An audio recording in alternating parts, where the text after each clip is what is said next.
Lieutenant General, you are free to make a presentation either in English or Chichewa, depending on what is appropriate to you. The floor is yours.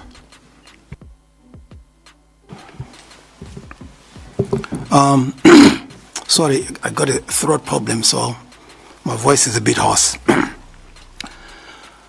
Chair, honorable members, let me start by saying thank you so much for allowing me to mourn and grieve my wife, who passed away 29 days ago. And of course, Chair and honorable members, for the 1 minute standing we did for her. Thank you very much.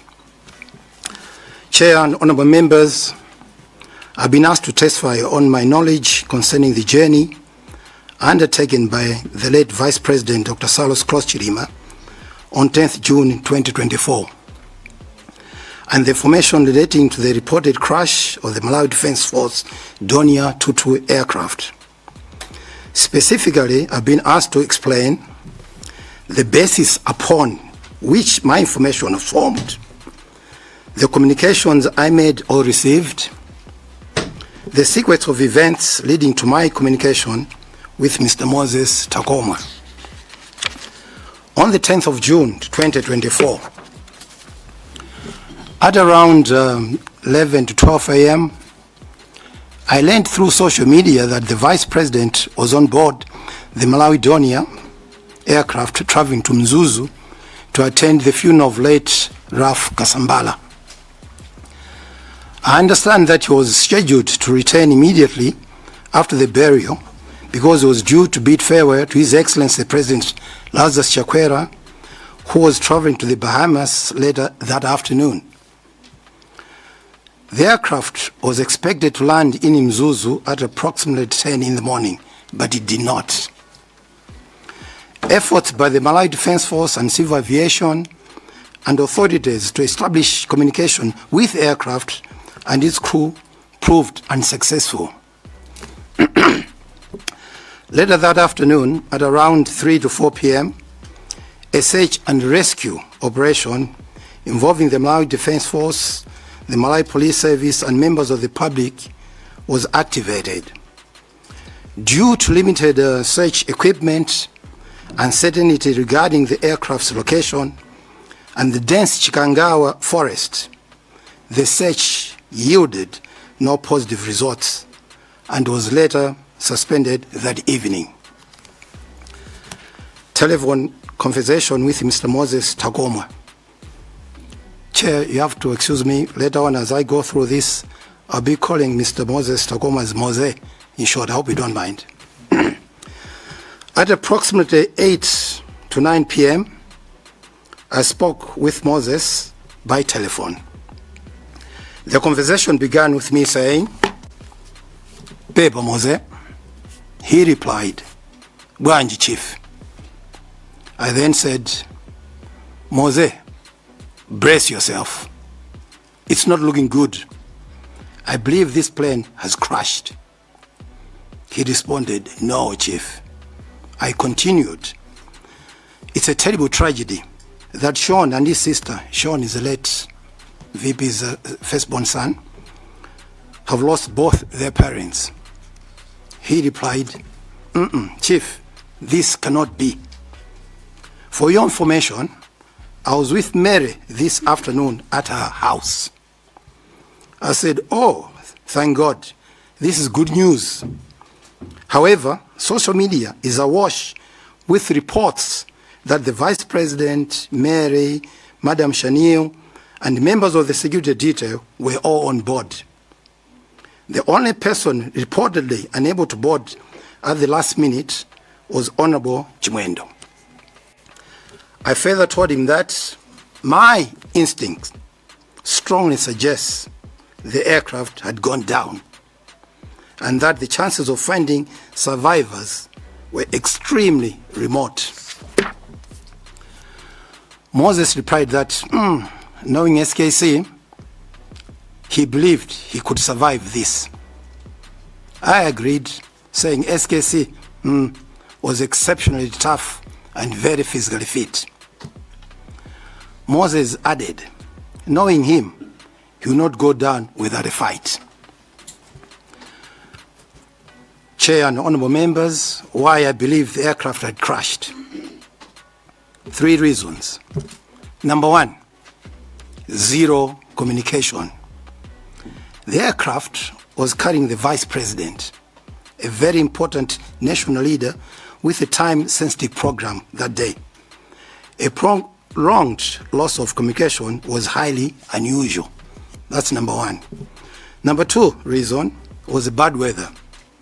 The weather in Mzuzu was reportedly to be poor. Under normal aviation procedures, if landing was not possible, the aircraft would have returned or diverted to another suitable airfield, such as Likoma, Karonga, Tanzania, Zambia, or any other nearby base. However, there was no communication indicating that such had been taken. And the last one, and very important one to me, was the time. The aircraft was expected to land at around 10 in the morning. By the time I spoke with Mose, almost 10 hours had passed. The crew were experienced military professionals, and I did not believe they would deliberately remain silent over the radio for such a prolonged period. Taking these 3 factors, Honorable Chair and members, my instinct led me to believe that the aircraft had crashed.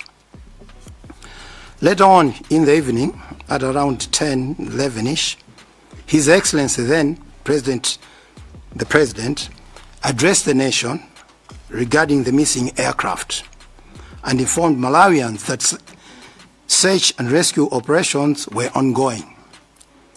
He appealed to all Malawians to pray for a positive outcome. Now, the next day, the 11th of June, 2024, the Minister of Information and the Commander of the Malawi Defense Force had a press briefing in the morning on the ongoing search and rescue operation. The public was also urged not to rely on unverified reports circulating on the social media. My message to Moses Ntakomwa.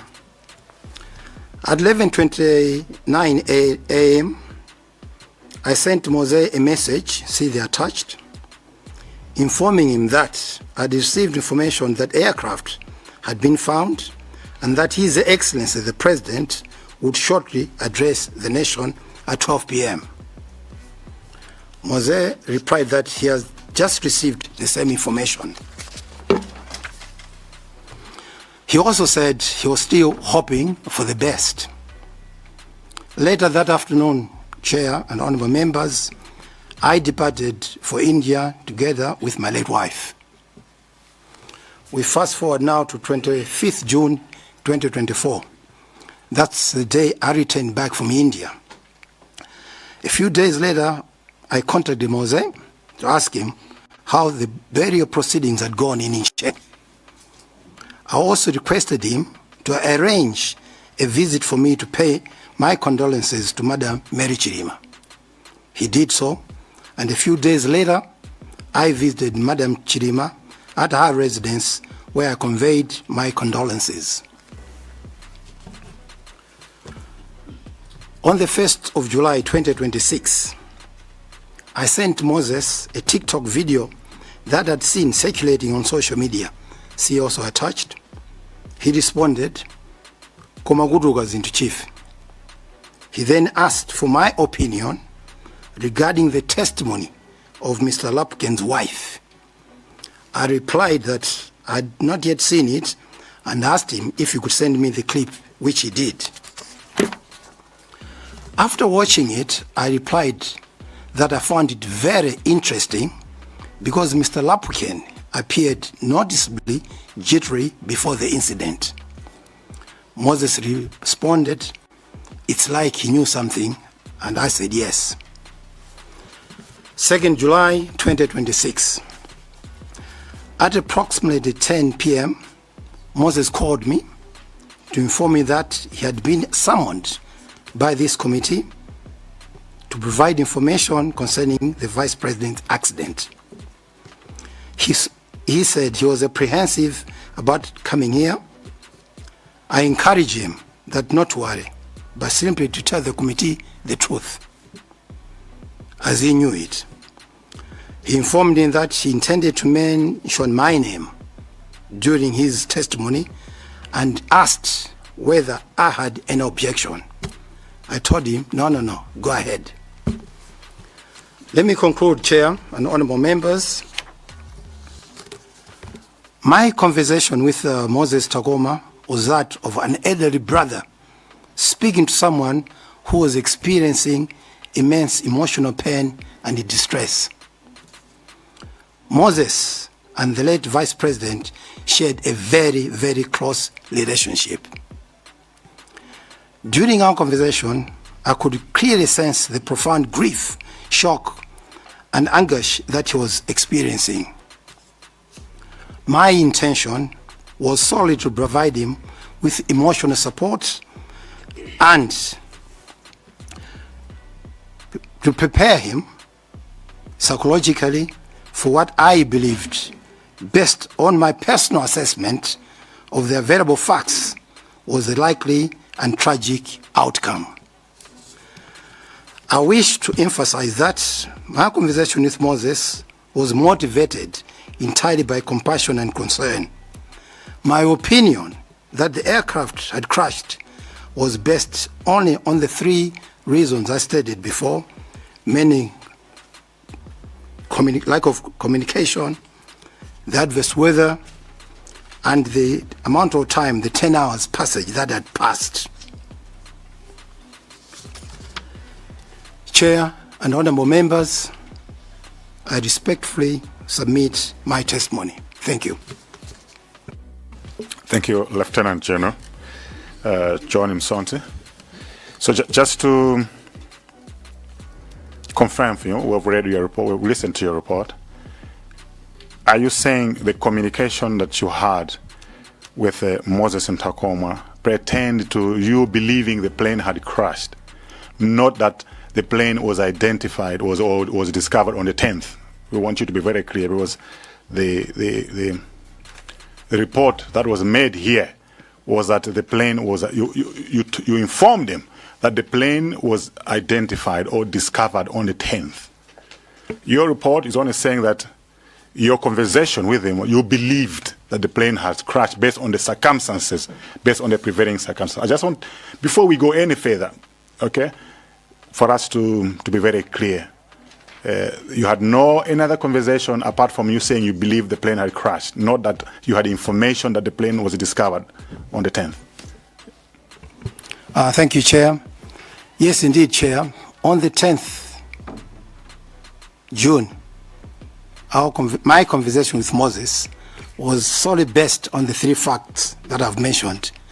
And as far as Malawi, myself, and everybody else, was that the plane was missing, and my personal conclusion was must have crashed. I didn't have any other information that it had crashed, no, but I based it on my own assumption. I will open the floor to members. We start with Deza Kasina, Lilongemude, and then Doa Kasangas. Chair, on permission, I know Lieutenant, I didn't hear you asking, Lieutenant General Msonthi, I didn't hear you, Chair, asking which language is okay, but when I was checking his personal background, I think he's from Chisa and you're conversant with Chichewa. Permission to engage him in Chichewa, Chair. It's not up to me, it's up to him. Yes, I'm asking if he can ask. Yes, are you free to respond in Chichewa? Chair, English, Chichewa, I'm comfortable with either language. Thank you. Thank you so much. Zomwambili Lieutenant General Msonthi boyamba mene ananini na chair moja tibebesa chifuka cha kuluza okundika ano masiku 29 napitawo even kubebesa ochekera kwa anthu akuchekera kudetsa kasina. Ndimafuna ndiyambira mene alegezera ya chair pofusa nkhani ya phone mene mudayankhula ndi anthu akomwa pakati pa 8 ndi 9 o'clock madzulo wapa 10. Mina poyamba mudathandiza kali kumiti kuti amene anayambira nzaje ndi ndani phone imene. Chair and honorable members, I'm not so sure, but let me just say I'm the one who called. I'm not so sure who called who. I can't verify, but we did talk that particular day. Chabwino, mu conversation yanu mudayanka kuti you believed kuti the plane has crashed. Kuti ndege yagwa, mna ndichikupiri ndege yagwa kufika nthawi mayankhula nayo. Inali chifukwa zitatu mwane nazija mwamba muzi kapena munali mutava pena paji muna ndi information yogwirika kuti munga inu ngati General or Lieutenant General mwina anzanu kumene mudagwira ntchito kaleko kwe ndifanata kuzani kuti so certain kuti ndege jataipeza yagwa chifukwa Mr. Nthakoma adabwera adalongosola madito zonse kuti mudanena kuti ndege yagwa inaomba mtengo ndipo anthu onse mwajisoni atisiya. He was so certain anali sure amene ankalongosolera. Mwina ndinofa ndivyo chola kwa inu. Thank you, Chair. Thank you, Honourable Member, for that question. But 10, Nkhani Moses, nobody knew kuti ndege for certain kuti yagwa. Myself, I was basing on the 3 assumptions I just stated above. So you must also understand, Honourable Member, that Moses was very attached to the late VP, and he was very emotional. Even when you were talking some of the things I didn't even put here, I could tell that he was actually crying. He wasn't himself. But what he picked from our conversation was my insistence in saying kuti ndege yagwa. So I'm sure that must have embedded in his head, and that's what he remembered most. But there was no information from the military informing me kuto answered ndege yagwa pateni when people were searching for it. No, Your Honor. Thank you, Chair. Ndifu sabi pomwepo Chair Mundura. Titose ambiri Malawi yose anali chisoni, but zimakhala mwina certain levels of chisoni chifukwa cha personal attachment mene manenera. Kumabe papita zaka ziwiri malingana ndi mena yankhulira Nthakoma anali so sure anandiuza Msonthi kuti ndege yagwa inamenya mtengo. So I wanted you to clarify mamene ngati mudanena kapena mune chifukwa cha chisoni sana vetse so. Chair, Honourable Member, as I told you, Moses was very emotional. And I can only assume that for me to be saying ndege yagwa, it was touching. And if they were mentioned of trees or hills, it was playing out in our heads. Kutitati yagwa, kuchikangawa kuli mitengo. Kuma detailed, kuti yapanga bwanji. And we're talking about usiku tumeneo. No information, guesswork. A friend talking to a friend. How could I have those details? It was all guesswork, but me emphasizing to him, kuti ndege mene yagwa. 10 hours to now. Thank you, Chair. Pa 2 July, akubwera kunoku mwanena kuti mudayankhulana ndi mudawauza adakufusani mudazota pitani mbolo mudakandichula adanenaso kuti mudayankhulana nawo. Andi amanenaso kuti zimene amazanena zija ndikupera mudavera muna mudava akuti mudawauza ndino kuti olo mudakandichula nzoona. Can you muna mukhoza nkhapo chita yaje pa zimenezo? Yes, Chair, an honourable member. When Moses called me and told him that he was coming here, he was a bit worried. I said, no, relax, tell the truth. And then he said, Kuma Chief, nikakuchula nitro. I said, yes, go ahead. In my mind was the conversation that I had with him. He was going to talk about that. So I told him, go ahead. I didn't have anything to worry about. Koduka dijani, why this? No. I told him to go ahead. Very last, the Chair.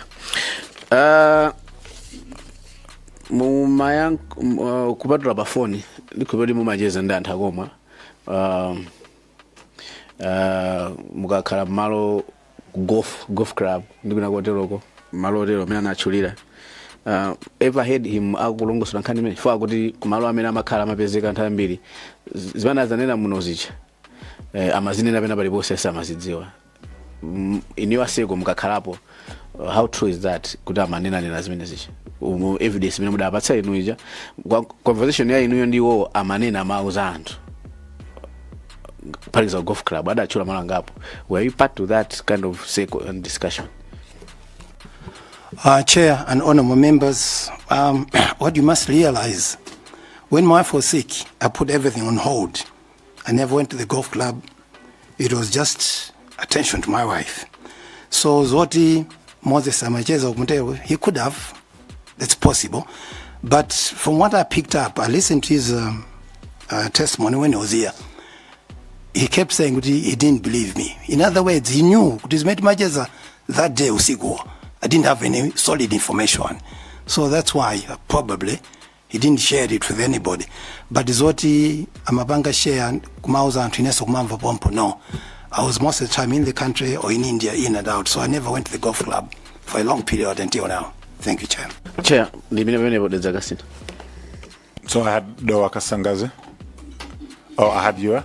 Okay, so let's go in that order. Alilongwe Mude and then Dowa Kasangaze. Zikoma kwambiri honorable chairperson. Ineso ndi joine anzanga kuti pepani kwambiri Lieutenant General Msonthi retired chifukwa cha uluza mai pepani. Ndi pepesenso kunena kuti ndikhala ngati ndikubwerenza nkhani imene ayamba kale dedza kasina chifukwa chonena kuti tikufuna chindunji chenicheni. Nkhani yayikulu bwana Msonthi imene mwayitanidwa nchifukwa cha evidence ya bambo Takoma. Ndeti mafuna timve mosakayikira kulina kuli konse kuti inu mukachoka tisakhaleso ndi mafunso kuti mwina amatanthauza chakuti. Mwachindunji bwana Msonthi, mungatitsimikizire komiti ino kuti zimene adanena Mr. Takoma zonena kuti inu mudauza kuti ngozi yachitika yadziwika kale, matupiso apezeka kale, zimene adanena Takoma kudzatiuza komiti ino sizoona. Mungatitsimikizire choncho? Chair, honorable members, as I keep repeating, I didn't have any evidence. I didn't even know kuti zinakhala bwanji, but I was basing on my own instinct that ndege mene yakho. Whether we mentioned Utika Mitengo, whatever, could have been part of the conversation, but I didn't have any evidence. Thank you, Chair. Zikoma kwambiri. Funso langa lachiwiri likhalanso ngati ndikubwerenza koma ndikufuna ndimvetse. Tsiku limene amabwera pa 2 adanena kuti adakuimbirani tipota zavomerezedwa kale kuti munayimbira. Adakuuzani kunena kuti ineyo to evidence yanga imene ndikukapereka uku ndikanena zakuti zonena kuti inu munandiuza. Adanena ma details kapena kunena kuti zimene adzanene ku komiti kuno nzija adanena zimene mudamvera. Adakuuzani? Chair, honorable members, Moses just said, Chief, I'm going to mention your name. Do you mind if I mention your name? I told him, go ahead. I was full of confidence with that. Even if he mentions my name, it won't make any difference. I wasn't worried about it. But he never said to me, Niganena is in this. That means we'd have had a different discussion. Why this? Why gonna say this? But we didn't. Yeah, thank you. Funso langa lomaliza. Jeno, inuyo mutamva zimene adanena Takoma ku komiti kuno. Mudamva bwanji? Chair, it's quite sad because part 2, that's when my wife was very, very sick.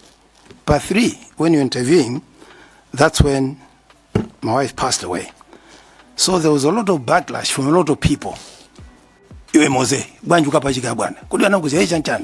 But I said, Amy, leave it. And I was with Mose. He's a personal friend. He was there at my house. So this thing, when it was happening, I just ignored it. I said, let me concentrate on mourning my wife. But deep down, I knew. I even shared with a few people. I said, no. Moses just picked just a highlight. But there was more to it. We discussed about Anna Kalabanji corrected me, I made a libo, etc., etc. So that's how it was that day, part 3. So, Chair, omaliza ndipempho kuti mmene atiuzira bwana Msonthi Takoma adakumbutsidwa kangapo kunena kuti munalumbira ndipo iwo amakhala kuti ndalumbiradi. Koma zikuoneka kuti zimene adanenazo sizoona.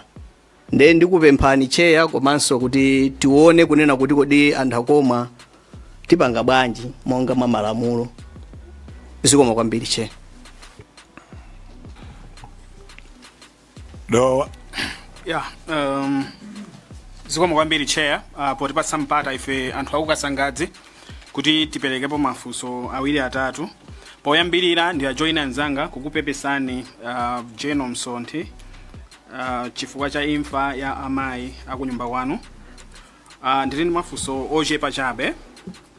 Poyambirira ndimafuna ndidziwe kuti ndinu Lieutenant General amene ndi otchuka kwambiri muno Malawi. Timangofuna ndidziwe kuti kodi ku ame kumene mmagwira ntchito munapanga liti. Thank you, Chair. I retired in 2014. Chabwino. Azanga afunsa kale pa nkhani yokhudzana ndi Moses Nthakomwa. Komano ndimangofuna ndidziwe kunena kuti Moses Nthakomwa atachoka kuno kuti adzatipatsa umboni wawo umene lero lino ukuoneka kuti sunali woona. Munakumana nawonso nkuwapanga confront kuwafunsa kuti kodi nchifukwa chani unapita ku committee kukafotokoza version yoti ne sizimene nnafotokoza. Thank you, Chair. Well, I did tell him on the actual day or morning that Moses, we need to sit down, but a few things that you missed out. But then with what was happening, I just ignored it. But last night, was it yesterday? Yeah, yesterday, when the community was going around that I was coming for this, he said, Chief, good luck. You also tell them the truth. That was his comment. Yes. Mene Moses Nthakomwa anabwera kuno mafotokozedwe awo amafotokoza ndithu mukakamira kunena kuti inuyo nda amene munawauza kufotokoza kuti ndege yagwa ndipo mmene yagwera yaomba mtengo ndipo anthu onse amwalira. Inuyo mukuganiza kuti no ndi chifukwa chani Moses Nthakomwa amabwera kudzafotokoza zinthu zoterezi pamene inu simunanene zimenezo? Honorable Chair, honorable members, I cannot exactly know what was going on inside Moses' head, but we must all remember this was 2 years ago, and the closeness, as I keep repeating, of Moses and the late SKC was very close. So a lot of people were confused that very day that it happened. And the next day, when we learned to ndege jaipeza, and there were also, remember, pictures circulating, him, all of us seeing our dear friend late Salos, the way he was, very emotional, very tough. So my thinking, I'm not sure, but my thinking, with that, with time, Moses must have said, kudi bwana Josi kuja, ndoda manena zona udindegede ya gwadet, inamenya mitengo, from what was now what was the truth on the 11th. But on the 10th, I had no knowledge. So I'm looking at, with time, with the images that came, possibly that's what came to his mind. Thank you, Chair. Mukufotokoza kwanu manena kuti no panali ma factors atatu why you believed the plane had come down. Munafotokoza kuti maona kuti kunali nyengo yosakhala bwino. Komanso mafotokoza kuti nthawi inali itadutsapo mwina over 10 hours.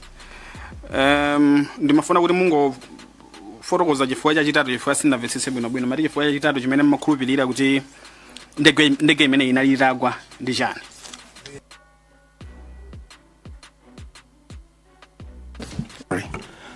Through you, Chair, the three reasons, the last one was time. I looked at Gamba Mawa 10 o'clock when they're supposed to land in Mzuzu. The whole day, mpana usiku, chakuma 10, when we were talking, there was no way our professional pilots would just sit with a vice president, no communication to the whole Malawi, and just keep us in the dark. No, something bad had happened, and I personally believed it must have crashed. Chair, mafuso anga ndamene ziko mwambi. Planta Malabada, Ndeti Bwere, Damba Zomba Tonde, and then Desmayan. Thank you very much, Honorable Chair. Former Deputy Commander, my sincere apologies, sincere condolences for the loss of your dear wife. I have a question as well. When you mentioned the three factors that made you believe that the airplane came down, did you at any point in time also believe that perhaps it could have been a deliberate bringing down of the aeroplane, specifically maybe by the government, be it the ruling party or the military? Thank you. Chair, honorable member, no, personally, I didn't believe any of sabotage or anything. I just believed Uti Madoni had to know Toba, whatever had happened, I wasn't so sure. But in my way, I mean, as I said, the plane had just gone down. Natural causes, if it's a correct way to use it. Yes.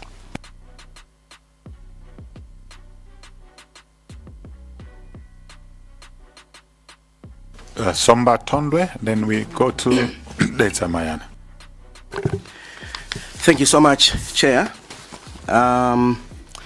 Ineso Mundilole, Lieutenant General, nditengera mwayi kukupepesani for the loss of your wife. We pray that mzimu wao uziusa muntendere. Ndimaona mene zikumvekeramu ndimayeseraso kukhala kuti pachizungu amati in your shoes. I think munadusa munyengo zowawa. Pambuyo pake panazabwera pa mbuyo pakudusa nyengo zowawa zimenezi zopezekaso kuti anthu akuyimbirani mafoni. Ndimafuna kuyamba ndi kufusa kuti monga mene mwanenera, which is quite unfortunate, kuti anthu amakuyimbirani kuopsezani kuti bwanji ukuwapachika abwana. Ndipo ndimaona ngati pophatikizaso kuti kumbali nayo you had a loss the same day. I think ndikupepeseni sizinachite bwino. Komabe ndimafuna kukhala ndi chithunzithunzi kuti anthu amene amakuyimbirani kumakudzudzulani kuti bwanji ukuwapachika abwanawa anayimba kwa nthawi yayitali bwanji akuyimbirani mafoni ngati amenewo. Thank you, Chair. Honorable member, many it was on the same day that is itachitika zimene zija. But 3 July. That a lot of people actually, I think I should just leave it there, because some people wanted to chase him away because he was sitting next to me. He's my friend. They were saying, no, but I said, no, leave it aside. It's nothing. I'll clear it. So I'll leave it there, Chair. Mina kabena sina vebino ndimava ngati sina vebino. Oh, my apologies. Sina vebino nava ngati munali inuyo. Okay. Ndimafuna so I withdraw that one. Ndimafuna kuti Chair, while I withdraw, but you may still need to mwina be muone kuti antakomawa ama opchezedwa motero. Mwina as a committee we may need to note. Kumbali yanu alipo amene anakuyimbirani mafoni ofana nako ngati amenewo. Sorry, Chair. Ofana na to what? Can you be more specific? Sorry, Mr. Ngati kuti mene amayimbe sinanga anthu akoma atazaliuza committee ino. Mwatiuza kuti anthu amawakhangata kwa opseza kuti bwanji kuwapachika abwana. Ndimafusa kuti inuyo ngati amene munatchulidwa nanunso munalandira mafoni odzudzulidwa ngati mene analandira iwowa kuti mamuuziranji mwina nthakomwa. Okay. Kapena ufuna clarification? Through you, Chair, no, I didn't get any threats of that, no. Mwina not just threats, koma ma concerns jabe anthu amakuyimbirani kupatulapo kukopsezedwa koma kukuyimbirani kuoneka kuti anthu akukhudzidwa kuti inuyo munanena mawu amene mafoni ngati amene munalandirapo. Through you, Chair, my phones amene malandira ndo ndipanga wish all the best when I come to this committee. No threats whatsoever, nothing. Okay, Chair, nwafuna kuti tingoona kuti anthu ena abe amayimbira Major Lieutenant General after antakoma atazanena people that were concerned.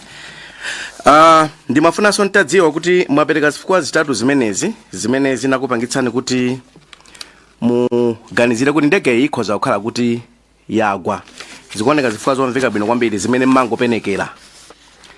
Ndimafuna ndidziwe kuti Moses Nthakomawa mmene mmauza kuti ndege imeneyi yagwa popenekera zifukwa zimenezi munafotokozapo zifukwa zimenezi kapena simunazifotokozere kwa iwo? Chair,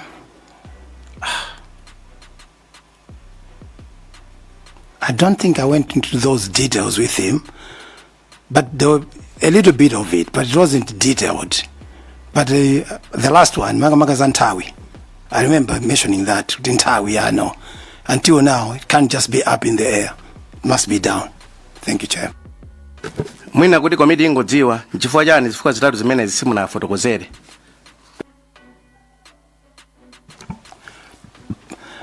As I said earlier on, Mr. Chair, honorable member, my conversation with Moses was just to hammer home this point.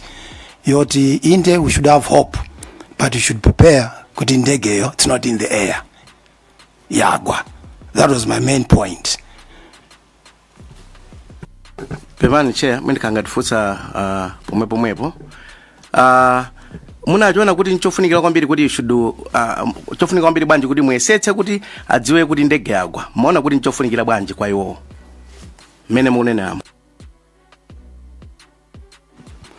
Chair, honorable member, I looked at their closeness. Even myself was very close to Saulos. But if you can put it in levels, level 1 was Urenda Moses yo. Urenda Frank. And if now maybe Guma 2, Guma 3. We'd meet in church, we'd meet at the golf club, we'd jog around. But Urenda Moses, they were close friends. So I felt as a big brother, I should prepare him. Even me, I was concerned. It's not yet found. Ababa, let's prepare for bad news. Zo mwambiri. Chair, pamene ndikupita kumapeto ndimafuna be ningopereka concern. Koma that is my personal concern, of course, not like blaming you. Kuti mwina pachikhalidwe chathu pakachitika imfa yokuti munthu imudzidzimutsa. Timayesera kuti tipange mo samalitsa kuti munthu uja asadzidzimuke.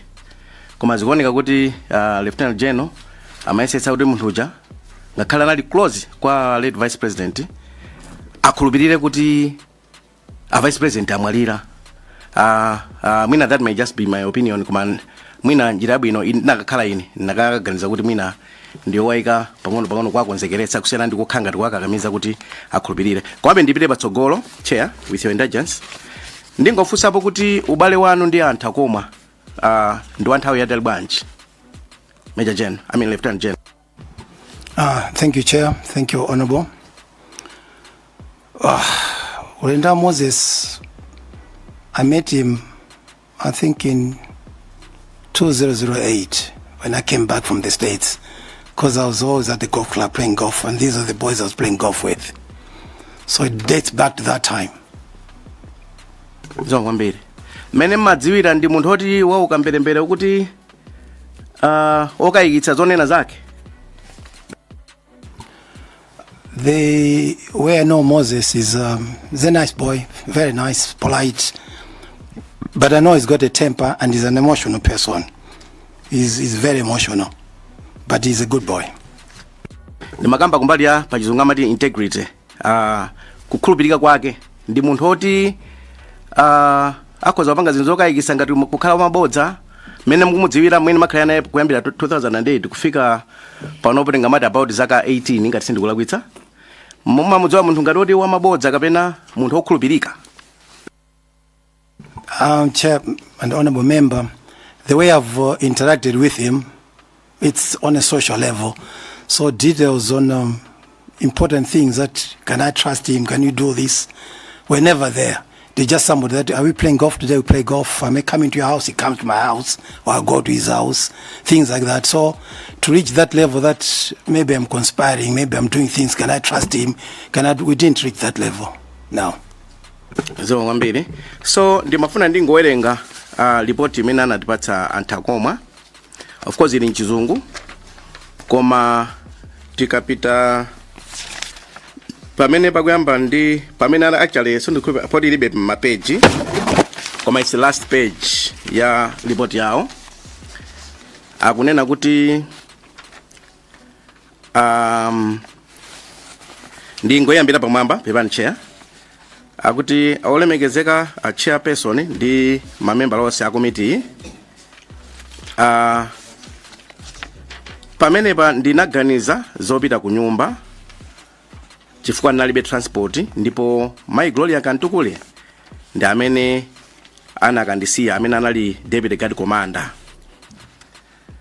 Ndipo nditafika ku nyumba nthawi ya 19 minutes past 8 madzulo ndinalandira foni kuchokera kwa Major General John Msonthi Junior retired amene muli inuyo.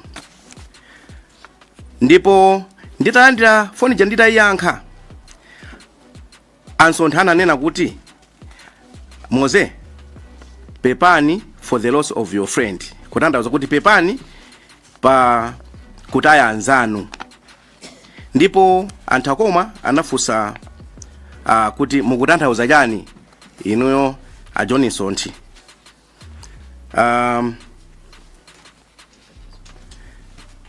Chifukwa chokuti ndikufunsa izifone kuti ndegeyo sinapezeke, iwo amakuwuzani inuyo.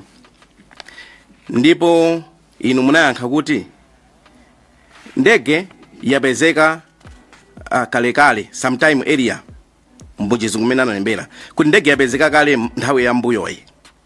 Ndipo iwo adafunsa kuti he then went to describe why. Okay, ndipo adafunsa kuti kweni chinachitika ndi chani poti ndege yapezeka kale.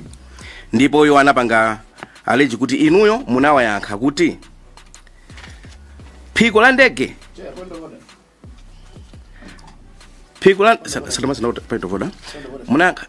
No, let him read. Well, it's to do with him. The narration, I think he has missed and it's misleading. Yeah. Where he's saying he then went on to describe. It's not like he asked. It's the same call. So can we read it in Chizungu? Yes, because the way it's translating it is... We read it in English? Then we'll translate. Okay. Then ndiambira pokuti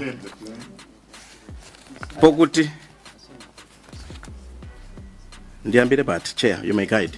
You know? Okay. He said the plane was found sometime earlier. Okay? Yeah. And ananena kuti ndege inapezeka or yapezeka nthawi ina. Yapezeka kale nthawi ina. Yapezeka kale. He then went on to describe exactly what happened. Okay, Asontiwo anapitiriza kufotokoza. Oh yes. Zimene zinachitika. Ndikoza bitiliza. Okay? Yeah. That is to say the wing of the plane clipped a tree before sliding about 80 meters uphill. Yeah. Nditokoze chair. Fotokoza ni muchichewaso. Chichewa chomveka bwino menda mvera ine chikunena kuti a John Msonthi pafoni paja anawuza Moze Nthakoma kunena kuti ndegeyi yapezeka kale sometime later ngati kuti chambuyomu. Ndipo chimene chinachitika nchonena kuti phiko la ndege linamenya mtengo isanayambe kukhukhuluzika pasi mamita pafupifupi 80 kukwera ngati kukwera mphiri. Ndipo anaonjezeraponso mmene matupi anthu oferawo anafa pa ngoziyo analili. Nimafuna kuti muchimve chimenechi kuti statement imeneyi anabweretsa kunena kuti inuyo munawuza pamene munali pa phone. Nde anapitiriza kunena kuti statement imeneyi inapitiriza kwa zunguza mutu kuti Msonthi achangakhala kunena zona koma makayikira chifukwa zomwe munapereka inuyo powauza pa phone zimasemphana ndi zomwe aboma amanena kuti ndege sinapezeke. Ndipo iwo adasankha kukhulupirira aboma aja kuphatikizapo a president kudzera mwa amene anatulutsa kalata secretary to the president madzulo keso cha usiku a president anadzayankhula.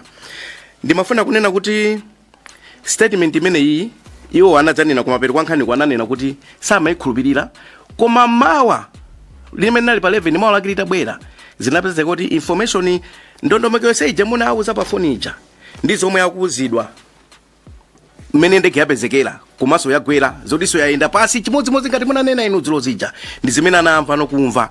Ndipo ndi lomwe komiti yonse ino tinamva ngati ndondomeko yeniyeni komanso information yeniyeni imene zinachitikira. Pa nthawi imeneyi ndi pamene iwo anayamba kukhulupirira kuti ndimakayikira Lieutenant General John Msonthi Junior retired aja koma zomwe anena anthuwa mmene yapezeka ndege zikufanana pamene anayamba kukhulupirira nino. Ndimafuna kufunsa kuti mukunena kuti mukanena izizi it's like you are disowning kuti simunanene eti manjira ina chifukwa. Okay, Do I go ahead? yes please. Okay. Chair, honorable member, we're just going in circles the trap. Because I've told you Zapateni to kuchezerana ukambirana kuchachitika tishani. Now the next day, the whole Malawi, we now know kuti ndege jagwa aipeza anthu. And the whole Malawi patenipa, the whole day, technical people, amatawa jandani, kuti ndege kuti. So to answer you, honorable, are you suggesting kuti ineyo Johnson nandi information imene pateni kudziya kuti ndege yagwa motere kenaka I just choose Moses ndege yetu inagwa yagwa kale and the whole Malawi didn't know. Malawi knew kuti ndege yagwa pa 11 mawa anthu amapanga search atopa uko ndege jaipeza panga makodo now. That's what happened. The truth now, not as if it's some theory. Fact of the matter was found on the 11th. So it's easy. I don't know what to comment on this. Pepani chair, ndimafuna ningokonza kuti si ifeyo. Ine ndikupasani zomwe anazatuza Msonthi kuti ngati committee tipindule chifoti sirufuna kuti ndikakamize kuti munanena pamene simunanene. Komanso sirufuna kuti tingonena kuti zomwe ananena Msonthi amene andana nthakoma anangozilota. Nikono nakufusani fusonena kuti mmadzowa bwanji mmadzowa ngati munthu wabodza chifukwa timafuna tipange compare. That's why so nakufusani kuti mfundo mwalemba mu statement yanozi zifukwa zimene zimakupangitsani kuti mukambe kuti ndege ine china ndipangitsa kuti ndinene zinayi zifukwa izi. Nakufusani kuti munauza iwowo ndemwe ati simunauze. Ndewo achana zatuza committee ino zifukwa zomwe munauza. Nde ndafusaso mongolumikiza chair kuti anthu awawa kunena kuti mwanena kuti anthu amakuyimbirani pa nkhani imene zomwe zachitika. Kumbali ina kuli kukhoti chair bwezi kuti mwina anthu aopseza kumbali potengeraso kuti papita mwezi chichikire nthawi imene kuti mwina asintha koma ndibomboneti kwa ndikunena zomwe zimatha kuchitika. Ndeti mafuna kuti titsimikize kuti committee ino itseke. Chifukwa chonini mfundo izizi zinachokera kwa iwowo kunena kuti munauza ndino. Pamene mfundo mwalemba umuzi simunazinene ndipo mukunena kuti simunauze. Nkono niwafusa kuti banji tsiku limene simunauze fundo zimene zizi mauza fundo zina nkumakhala ngati mkuwakakamiza kuti akhulupirire kuti ndege yagwa. Chair, I rest my case. Nkhani tisayikakamize kwambiri chifukwa ini yake akana manifest site akana kuti iwo sananene kuti ndege inapezedwa koma chimene tachita ife ndikubwereza ripoti ya Moses Nthakoma imene tawerenga zimene wanatani ananena iwo wakutani akukana. Chimene ine ndikanafuna chakuti iwo atipase ma WhatsApp conversation atiwonese ma WhatsApp conversation amene anali nawo amene anachitirana chifukwa WhatsApp conversation ya Nthakoma ikusiyana ndi WhatsApp conversation ya iwo. Muone bwino ma WhatsApp conversation akusiyana. Za paper moze palibepo mujani mu WhatsApp conversation. Ndi imene Nthakoma anapereka. Nthakoma ngone kuti moze paper for the loss of your friend. Manifest and it ends there. Then mafuna detail any exact word by word. Motati pasa inuyo, I think it can maybe close the matter. I don't know. Yes. Point of order, I hope mdipa sampata wina kuti ndapange ngenje. Koma ndikungokumbukira kuti titafusa Nthakoma because that's the same evidence ndinapanga demand kwa Nthakoma about the conversation imene ya madzulo 8 o'clock or so. Ndiye Nthakoma ananena kuti inali chani phone. Ndiye no ndipacha papo tinanena kuti ngati nkuteka tikatenge call koma wawa chifo yota avomera kuti phone yo inata inaimbidwa ndiye no zofuna so call izo si kwa ineyo siningazifune, that is out. Koma inu mukadakana kuti simunaimbe phone yo ndiye tikadanena kuti tikangane call gicha. Koma no ndangofuna ndi unikire pamene pota Nthakoma ananena kuti inali phone call zimene bwana waso akunena. So zikukhanga phone call yo aliyesa akuipanga report imene anaimvetsera. Zimene chifo yoti palibe recording zikhala zovuta kupita kwinawo. Thank you. Ndangofuna kuunika amene po chair. Yeah. Thanks. That's very clear. So aliyesa upanga report mosiyana zimene anamva. Yeah. Yeah. Okay. Okay. Thank you very much, Chair. Choyamba ineso ndi So ndeti sabwerere sombuyo. Yeah. Because akukana. Manifest said tikoza kumubwerera bembuyo Nkhani panopo is to prove kuti anani nadi zimene zozo kapena from the horse's mouth munthu akutani akukana ndi mafunso athu akhale kumene tifuna tiwonjezere kapena ti reinforce matisangobwereza fundo yomwe. Ai zoma kwambiri Chair. Choyamba nanenso ndimafuna kuti monga nzanga nena ndikupepeseni Lieutenant General Msonthi chifukwa chotaya akazi wanu pa nthawi imene kunonso kumatuluka nkhani za mtundu umenewu. Pepani kwambiri chifukwa cha losi imeneyi. Ineyo ndine Saveo Kafafa kuyimira anthu akudedza Mayani constituency. Ndiye choyamba ndimakumvetserani mwachidwi Jeno ndimene mumafotokozera. Ndiye zinandikumbutsa pang'ono za ntchito imene ndimagwira mbuyo mwa zaka 14. Certificate ndikadali nawobe ndine clinic officer kuti tidangoloweza kuchipatala kuti munthu akati akudwala mutu mthupi mukuphwanya thupi likutentha kusanza timangota amene ndi malungo tampasani mankhwala malungo nthawi zina popanda ngakhale kuyeza magazi. Ndipanopo mwina chifukwa choti zoyezerazo zikupezeka mosavuta pamene timakakamiza ndithu kuti ayi tionesese kuti tamuyezani tione ngati pali tizilombo tamalungo. Ndiye nachita chidwi kwambiri ndi mmene inuyo munaonera kutenga fundo iyo kuti pophatikiza zimenezi zikutha kutiunikira china chake zimene pachingereza amati analytical skills. Nene ndachita chidwi kwambiri ndi analytical skills yanu kutha kuunikira choncho. Ndiye mukuona kuti mwina ndinu katswiri kwambiri pa maphunziro anu. Ndiye nangofuna mwina ngati mungathe kungotiunikira munapangapo sukulu ya mtundu wanji kuti mwina ine ndachita chidwi ndi mmene mukulumikizira zinthu. You have very good analytical skills. Ndipo yamba mafuna ndingodziwa munachita maphunziro anji. Chair, honorable member, I was in the media for 37, 40 years. So during all that time, I did many courses, different things. And we come across scenarios whereby you have to think, because of this, possibly this, because of this, possibly this, deductions. So as I keep repeating, Chair, that's what went through my mind. Ndege, imeno kalamwamba, Bangalandi 10 o'clock in the morning. All this time, usiku, no news. People tried their best. There were a lot of talk, but ndege sikupezeka. So I concluded, deducted ndege yako.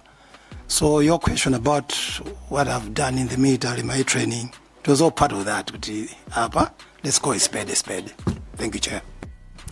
Ndathokoza kwambiri kuti mwatiunikira pamenepo kuti ndi maphunziro anu mumadziwa kuti izinthu zikamaoneka chonchi zitautanthauza chakuti zikaphatikizana ndi izi zikutiunikira chakuti. Ndiye ndiyamikire kwambiri chifukwa chakuti umboni wanu mwapereka kuti munatengera popanga analyze kapena kuti kuunikira zinthu ndi mmene zimayenera kuchitikira. Ndinakumvaniso bwinobwino mmene munanenera kunena kuti mutayang'anitsitsa munaona Moses Ntakoma kuti analo okhudzidwa kwambiri ani muchingerezi munanena kuti he wasn't himself, and munanena kuti he was very emotional podziwa ndi mmene analili close ndi the late vice president.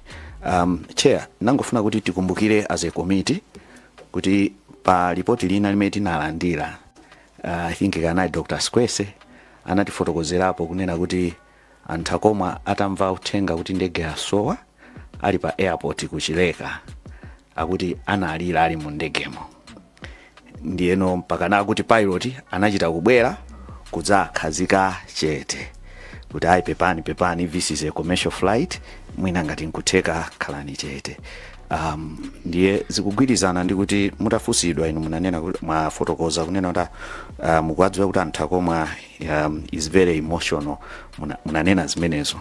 Ndiye Chair, ineyo ndikuunika pang'ono malingana ndi mmene zafotokozedwera pamenepa kuti by nature ali very emotional ataya mzawo okondedwa kwambiri ndi zina zonse zimene zimachitika. So ndiye pena zikundipatsabe maganizo olo zikutisiyira nkhani ziwiri ngati committee zoti tipange prove. Choyamba nchoti tipange prove kuti monga mina alilonge mudi ananenera kuti umboni umene anatipatsa owonjezera chifukwa pamene pavuta nkhani ndipo owonjezera kuti Ngozi ndege yapezeka ndiponso matupiso apezeka ifo ndege inagunda mtengo. Pamenepo ndi pamene pakukhala nkhani yovuta. Nati ndibwerere chair pang'ono ndisanamalize kumene ndikupitisa nkhani kunena kuti aliyense amene amadziwa mapilot aja anatiuza kuti ndege inali ndi fuel wa 4 hours kuseweza kuti by 1 o'clock inayenera kuti fuel watha. So tikamayang'ana ma steps amenewo zimene mboni zina zinanena mbuyomo kwa munthu wina umadziwa kuti ngati sili mmwamba ili pansi zimene ndizovuta kuti unene kuti yagwa kapena yatera. Zimenezo ndi language imene imavuta kuti anthu ayipange conclude. Koma nafuna kunena kuti iwo wabwanawa pogwiritsa ntchito mmene ananeneramo ineyo ndikusalira ndi zinthu ziwiri. Either munthu akufuna kunena chinthu choti sichachilungamo mwadaladala zimene komiti ino timalumbiritsa anthu, koma ndikufunanso ndinene sindikupereka conclusion koma sindingachite bwino chifukwa ngati zinthu ndikuzidziwa ndikuyeneranso kuti ndidziwe kuti kodi anthu akakhala emotional zimatani. Ndikuthokozeni chifukwa ndimaona kuti ngati munapangapo psychology kunena kuti pa psychology ngati ife mmene timagwira mchipatala amanena kuti pakakhala china chifuna kumuchitikira munthu nthawi zina umampangira predict imene timaitcha prediction, kumpanga prepare kuti chinthu chikabweradi asachite kukhala too shocked. So that one ndithu ndizolondola nchifukwa ndimafuna ntadziwa kuti iwo anachita maphunziro a mtundu wanji koma kumapeto kwake. So there's a man funso lanu kwa Msonthi ndiloti jani. Funso langa ndimangofuna kuunikira nyumba ino kunena kuti pambali ponena kuti ma statement anthu awiri wakusiyana pali condition ina imene anthu akakhala kuti ali traumatized, post traumatic amnesia. Zimenezo munthu akakhala kuti wakhuzidwa kwambiri nthawi zina amayiwala, ngakhale munthu oti mwina kuyiwala kunena kuti unali pamaliro a mwana wako yemwe just because zinakukhudza. Koma ndikufuna kunena kuti izozo sitili mchipatala muno, komano ndimangofuna kugwirizana nanu kuti zimene munkaganiza popanga predict ndi zinaso zimafuna kuonetsa ukadaulo wanu wina umene mumadziwa pang'ono nkhani za psychology ya munthu. Koma pamapeto pake nyumba ino igwiritsa ntchito zimene ndinganene kuti za malumbiro amene anachitika, ndipo mwina tidzaona kuti kodi pakati pa ma statement awiriwa chilungamo chake chenicheni ndi chiticho. Komano ndinafuna kudziwa kuti anthu ena nthawi zina akakhudzidwa kwambiri amayiwala zina ndi zina ndikusokoneza kamvekedwe ka zinthu imene amaitcha kuti dissociative amnesia. So izo nza kuchipatala sindofuna kuti panopo ino tisandutse chipatala, koma ndinafuna kunena kuti chair chimene chocho ndi chitchule chifukwa choti ma statement wakusiyana ndipo sizingakhale ziwiri zonsezo zolondola. Chimodzi ncholondola, china ndi cholakwika. Anthu akudeza mayani anangofuna aunikire pamenepo ndikuona kuti jeno munayesetsa mbali yanu ndikumuzindikira nzanu komanso ndi maumbonena amene tinaona. Basi ndi imene pompo yomaliza inali comment chair zikoma. Ndathokoza kwambiri comment ndathokoza kwambiri. Status ya anthu akomwe anabwera ali soba amayankhula pa ali soba manimvesesa ita nditi sabwesa nkhani ma emotion chani nkhani tiunike apapa ma testimony amene abwera apapa imene inalembedwa ndi imene iwo akunena apa ndi pamene pali nkhani. Koma za emotional state or psychotherapy chani izozo ndi nkhani ina mandimvesa ita ziwoma kwambiri chair ineso mene amkedine Gilbert Konyongwa kuyimira anthu aku Mulanje North, koma ndijoineso azinzanga kupereka ma condolences pakumaliya kwa akazi anu pa nthawi imenenso nkhani zimakhanga diso zikuzungulira pepani kwambiri. Ine mafunso anga si ambiri, ndingofuna kuunikapo kunena kuti ndi mmene nkhani kumayankhulira mmene ndicho mmene mutchulira moze ndi mmene Virgin mabweresa zikuonekabe kuti pali zinthu zingapo zimene zikuoneka kuti mukugwirizana. For example kunena kuti munampepesa I think there's no dispute kuti mnampepesa kuti pepa moze komanso paliso china chonena kuti mnakambirana ponso zonena kuti mene maonera from your view kuti ndege inachita ngozi then mafuna kufusa kuti in your experience almost ngakhale ma chances amakhala ngono zimayika kuti ndege imatha kugwa koma anthu ndikupulumuka ndi choncho. I think we can agree on that one kuti zimapezeka of course ma chances koma zimapezeka kuti ndege ichakugwa anthu ena ndikupulumuka. Ndiye posogoza maonera kuti pepa moze waluza nzako, don't you think kuti he was justified to think kunena kuti maziwa kuti ndege ija yagwa ndipo anthu amwalira?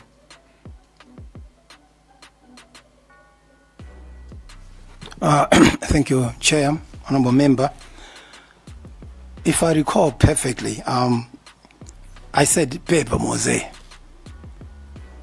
So friend, losing your friend, janoko sinapite kumeneko yayo. But it was kumpepesa muntu with the whole, I was kumpepesa with the whole scenario of the whole events. So that was my first thing that I said to him. Kumpepesa with from morning until that time. Things were not looking good, paper mose. That was it.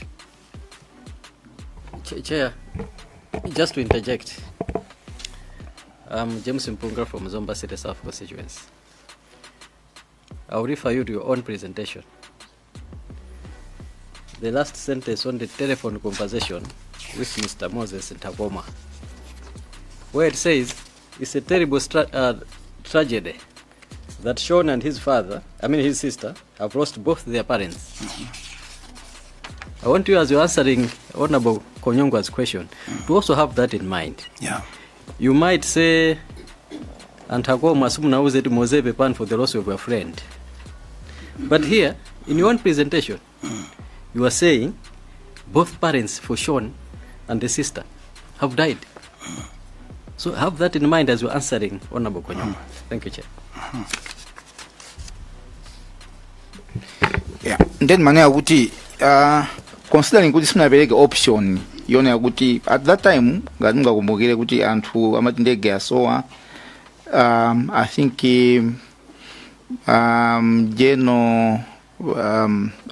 Dr. Piri, I think adayamba kuiza wedi ndege yagwa, I think at that time koma panalibe amene manena za mene the outcome ya crash mene kuti kodi kali ma survivors kapena ai.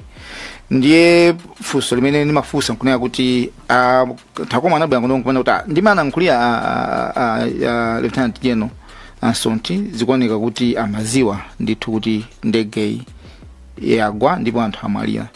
Ndiye manena kuti pochosapo possibility ya ma survivors, don't you think nchifanya ke Ntakoma anabanga conclude kuti maziwa kuti ndege yagwa ndipo anthu onse amwalira? Thank you, Chair. Honorable Member, if you also remember in my conversation with him, we talked about chances of survival, whereby Mose and myself we agreed to go, it could maybe, but he must survive. I'm sure one of them could be SKC. He's tough, he's strong, and he wouldn't go down without a fight. It is just two people discussing possibilities, just in case that really must survive. One of them could be Mose. So I don't know what to say exactly because Pateni, I didn't have information. I'm just playing in my head. We're talking. But 11, that's when we were told so what we discussed to go my theories at they were purely hypothetical, just guesswork. So Zama survivors, we talked about it. Could he Klama survivor? I'm sure SKC is one of them. He's strong, he's tough. He would be able to survive. Thank you, Chair. No, Nkhani yanu si kusinta. Chimene chatibweresa lero mu nyumba muno. Ndeja kuti inuyo akuti munaziwa kuti ndege yapezeka pateni, osati kuti ndege yagwa. Alisa amadziwa amene amakapanga ma search and rescue amadziwa kuti ndege yatani kuti yagwa.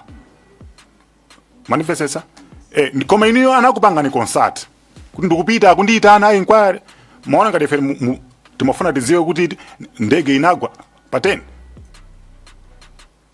Amakuzana umbono kuti muzanena kuti ndege yagwa pateni, pamene ife chimene chinthu chatsopano chimene tinalibe chinali chokuti ndege inapezeka pateni.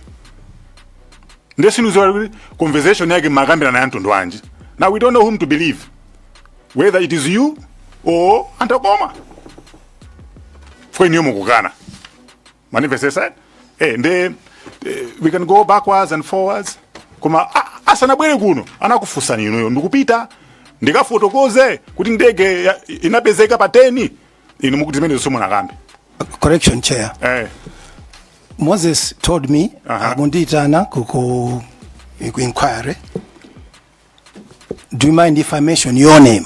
I said go ahead. That's what we talked about that night. It wasn't uti tukakamba easy ndege inapezeka tsiku la kutakuti ayi, Chair. Thank you. Mwanza Central has been wanting to say something. Sorry about that. Chair, the questions that I had in the Ajafunsa Council, Honorable Member for Mulanje North. Yeah. So Nkhani ndikuvomereza atakuluakulu kuti awo statement yawo sakusintha ndi zimene ananena. Tinene kuti tiyese kupanga challenge iyo sasintha statement yawo nditiyo ndimene yoyo. So I open the floor kuti mwina timalizese Nkhani. There's a kasina?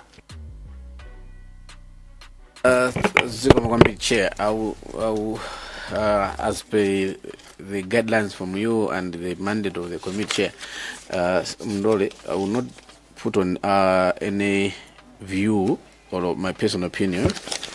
I wanted to just confirm a few things. General,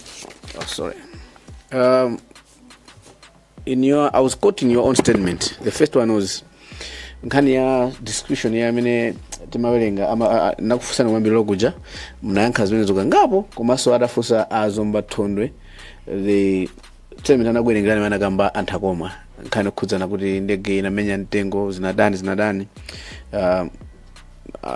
mwakana koma pena mnauza statement kuti could have been part of the conversation. I think I quote you that can, right? That's true. I want you to be certain. Was issues of Kudindege Minyantengo part of that conversation in the Mr. Antakoma? Not could have been part of. I want us to have the clear. Can you be certain? Chair, Honorable Member, my discussion with Moses Kudindege Angwa. Trees were mentioned, yes. Consider kuti kuchikangawa kumene kucha. Yes.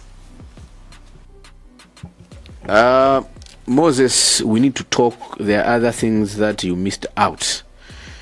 That was another thing I picked out in your conversation. Do you mind tell us what you wanted to tell him? And now that you have come and testified, would you still want to talk to him?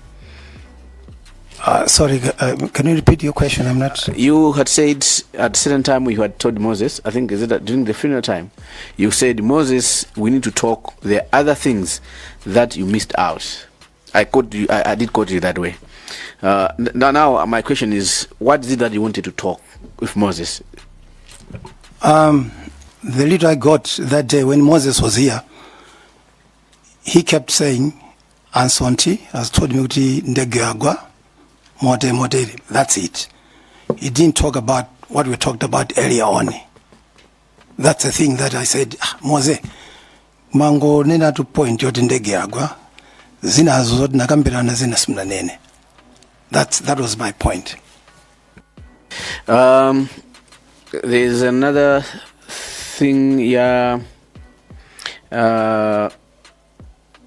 Anthu akufusani kumaliroko after Mr. Antakoma's evidence mwadusa maona kuti antena mukamba I quote you said I will create it's nothing. I will create it's nothing. In your circle when discussing the Anto, so you had said no, I will create it's nothing. I caught you right, is it? What is it that you wanted to clear? I wanted to clear this information because we were talking about the possibility yotindegeagwa, and I emphasize yotindegeagwa because of those reasons. It was just a discussion. Not that there's any proof or anything. That's why I said when I come here, I'll clear it. All right. Two questions. One, before I ask you the last one. Mafuna mene malandila olantamene amabanga, as I want to be down from what Zomba Tonde asked, kutimina mandra mafoni and tukufusani about the Mr. Ntakoma's testimony. Has it in any way influenced your testimony? I mean, you are testifying this evening. Antambira, I mean, I'm a concerned on my part. They didn't know Kudin and Moses Nankulajani. All they picked up was Mose, Msonthi, Audindege, Inagobaden, and Uzes and these. So everyone was saying, Msonthi Ndoto Kamadziwa Pateni, yet Ndege Inagoba 11. So me, I wasn't concerned because I knew Kuti Ndimose, we didn't talk about Zintuzina, is what I've just told you, and Ndege Inagoba 11. Not about 10 years. Yeah, so that's why I said I'll clear it. Inagwaba 10 sorry, Inagwaba 11. Yes, sorry, I'm confused. Inagwaba 10, Inabezega 11. Yes, thank you for that. So what I want to do, I still didn't get the answer, the definite answer. All those kind of talk, and some are doing Moses, Nintagoma, and everything, people are worried, people are fusani mafuso, if imazidziwa, has it influenced your testimony? Kuti mema bala kunogo mwina chakuba ngadoti musinte mwina chiyomuka danina ntawina komefode na kuya nkhulani nzanzo zo mwina Yasintha, has your testimony been influenced by external factors? No, Chair, nothing. Okay, very lastly, you are a Lieutenant General. You were the Deputy Commander responsible for operations. Knowing men in service, issues of personal judgment, and I think I was listening probably very well. Many you went to America, I went to a school in terms of personal judgment and everything. In your judgment, as you said, because of personal closeness, Mr. Ntakoma and the late Vice President. Using your military background, your senior position as Lieutenant General, as a Deputy Commander, would you say you would use personal closeness as excuse or a reason to misrepresent facts? Chair, I wouldn't use that as an excuse. If you're close to somebody, you to represent facts. No, I wouldn't use that. But I was just emphasizing that they were very close. Like me and my wife lost her, very close. So there's an emotional attachment to the whole thing. You look at things differently when you're emotionally, what can I say? When there's a lot of emotion involved. But still, it will not make you to misrepresent facts, correct? It will not make you, personal closeness will not, I want us to agree or disagree, that personal closeness can make one to misrepresent the facts or not? I think in this case with me and Moses, he told the truth about me telling him that Ndegeagwa, but he didn't go into details of how we reached to that point. Okay, my question is not about you and Moses, Chair. I finished, but I want to clarify. My question was, in so much of responses from the questions which were given to you, you kept saying maybe Moses didn't say this or didn't get this because of the personal closeness he had, so he was emotional. So I want us to agree. Can we use that as a basis for misrepresenting facts? Yes. That's what, Chair. Yes, Mwanza, on the central. Thank you very much, Chair. Pamene amakambirana ndi Moses Ntakoma, Lieutenant General anena kuti nkhani ya mitengo anayikamba imene was part of the conversation. Now imeneyo anthu akomwe anayikamba, komano ndimafuna ngofunsa ngatiso anakamba nkhani ya mmene matupi analili, because amoze anthu akomwe anapitiriza kunena kuti chimene chimodzi chinapangitsa ano kukhulupirira chinali chonena kuti mmene anthu amakambira za mabodies mmene anapezedwera zimafanana ndi zimene Lieutenant General anawafotokozera. So ndimangofuna ngofunsa kuti kodi munakambako pa nkhani ya the bodies, not necessarily kuti munauza kuti mabodies ali chonchi, koma kuti in that conversation ngati mmene inali nkhani ya mitengo kuti munakambapo nkhani za mitengo, was there any conversation surrounding my bodies mmene alili? Thank you, Chair. Our conversation, if I remember correctly, was within the Giagwa, and we should prepare for the worst, for a tragic outcome. Zodizama board is a journey. We had no idea. This was pateni. Usiku so no idea kuti zinto zili bwanji. Thank you. Thank you very much. Last one, Chair. Pambali pa kuti anthu akomwe anakamba nkhani yokuti phiko lamenya mtengo,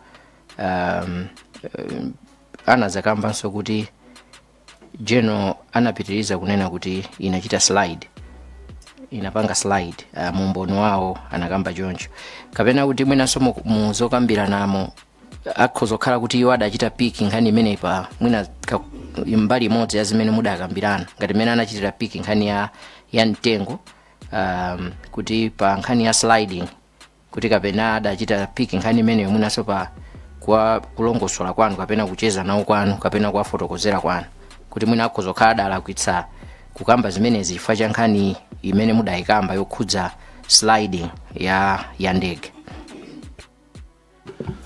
Thank you, Chair and honorable member. Let me ndibwerezenso. But then, I had no idea. Kuti ndege inagwa bwanji natani. My conclusion ndi ndege yagwa. Zoti ndipange ma technical details 80 meters utere huko. Nditenga kuti 80 meters imeneyo. Ndiri kunyumba makakuna kulirongwe kuli stage party kunzuzu huko. Now I'm giving him a details. Oh, and 80 meters. I don't know. Thank you. Thank you very much, Lieutenant General. Chair, that's all from me. Zomba Central, Zomba City. Thank you so much, Chairperson, for giving the people of Zomba City South constituency to ask a few questions. Juambirira Lieutenant General Msonthi naneso ndiajoina nzanga okupepesani ifo chota ya madam pepande pambiri komanso tikuthokozeni kuti ngakhale muli mu grieving period komabe mwachona chanzeru kuti mbwereso muzacheze nafe. Tathokoza kwambiri. Lieutenant General, ndimafuna be tingokamba ziwiri zitatu zokhuzana ndi inu kukhala a high ranking officer, former high ranking officer ku military. Lieutenant General munthu wankulu kwambiri, ndipo anzanga ena anazanena kuti ndinotchuka. Anthu akati Msonthi kwakwame amati Msonthi ndinotchuka. So do you think kuti zimene mmanena inu kapena zimene munganene inu anthu akhoza kuzitenga serious kwambiri because of your prominence? Thank you, Chair. It all depends on what context. I have a very high sense of humor at times, but this particular issue, the seriousness of it, it's not something that I would joke about. If I had information, and I've got all those details, it's a national importance, I wouldn't keep these things to myself. So thank you for saying that people look up to me, they trust me. But this particular case, incident, no. Ndimafuna ndiziwe kuti zimezo mmaziwa kuti munthu akauchuka ngati mmene muli lino chiyonse mmene mwakula chimene mwachita anthu amachitenga kuti cheni that we are together there. Ndimafunanso ndipite pa sentence chanena zanena ija imene mwayika mu report mwanu sindukamba za anthu akoma koma report yanuyi imene mwalembanso ndiwerenganso. It's a terrible tragedy that Sean and his sister have lost both their parents.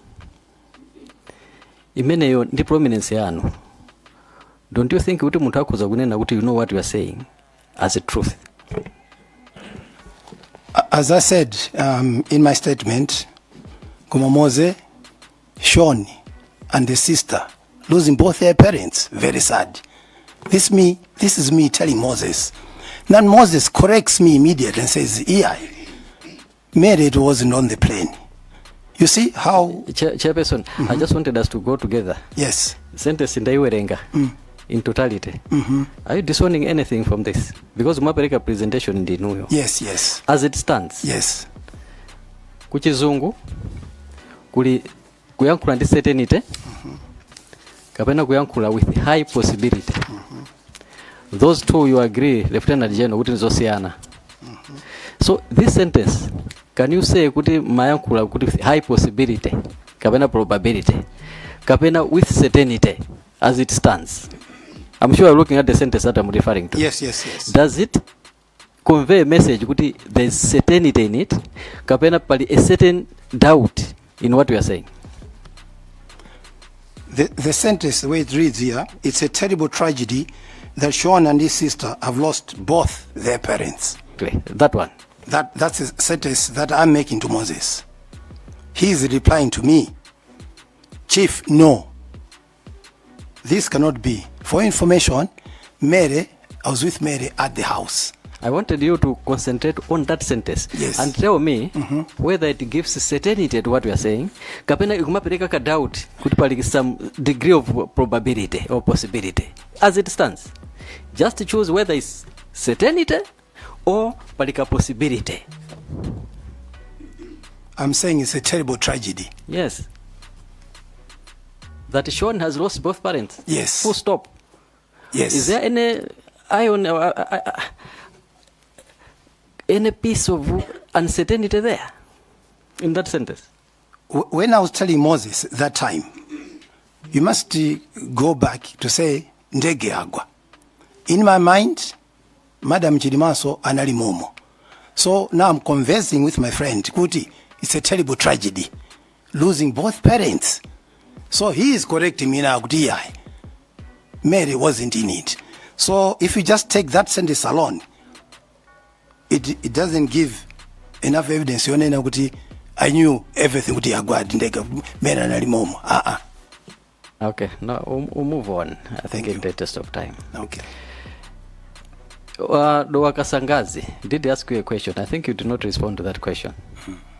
Anafusa Guti, did you reprimand Amoze for telling this committee that you knew Kuti the plane or the wreckage was discovered on the same day of the 10th?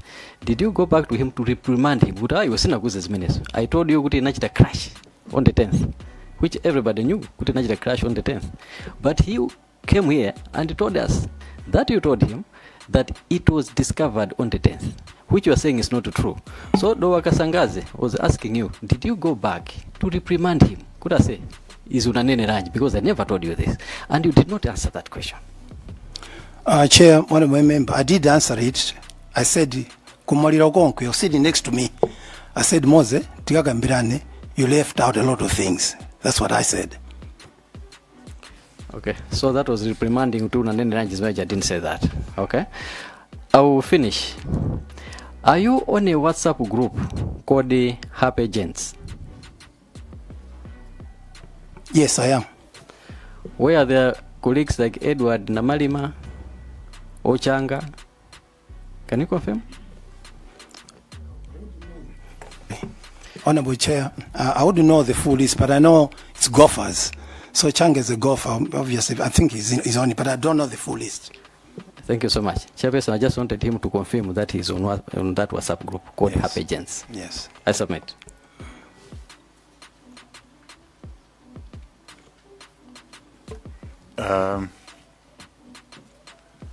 Pateni chimene maziwa ino chakuti ndege yagwa. Right? Yes. Ndipo kumalo amene agwera simumadziwa No, Chair, I didn't know. Fundo kufusa kuti nanga nkhani ya Nkhalango conversation yani imachokera kuti. Maybe Nankansanga should have said Nimadzodi Agwera Kuchikangawa, but not the exact location. Oh, munali certain kuti nako kuchikangawa. There was no chance kuti ikanapanga crash land kwina kwake. I didn't know anything, but all I knew kuti ndege yagwa. And looking at the situation mena kalira, my personal conclusion would ene kakuchikangawa menem.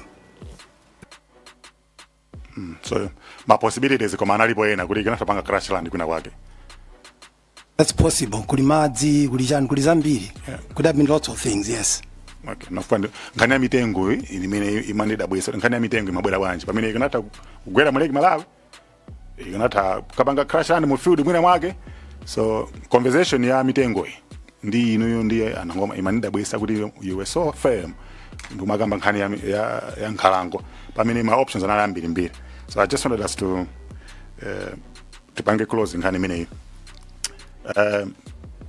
I think umbono wanu unalofunika kwambiri for your meeting agwira nani kuti timalize phase 1 because kunali twist pamene mamaliza lero so kuli so twist nde kuli secretary timalize report yao inali nkhani yovuta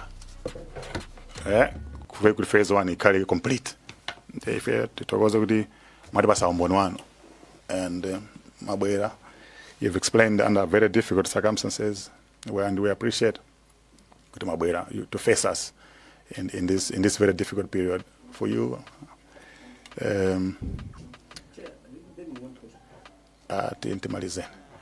We go backwards. Tiapase mpata na usakapome. Mulindi mau omaliza kuti mutakuyankhula. Chair, let me repeat as I said earlier on. Kuti yourself and the whole committee, you gave me time, a bit more time to mourn my wife. You didn't force me to come here, but after some time, you said, can you please come, and I accepted to come. For that, Honorable Chair and Honorable Members, thank you so much.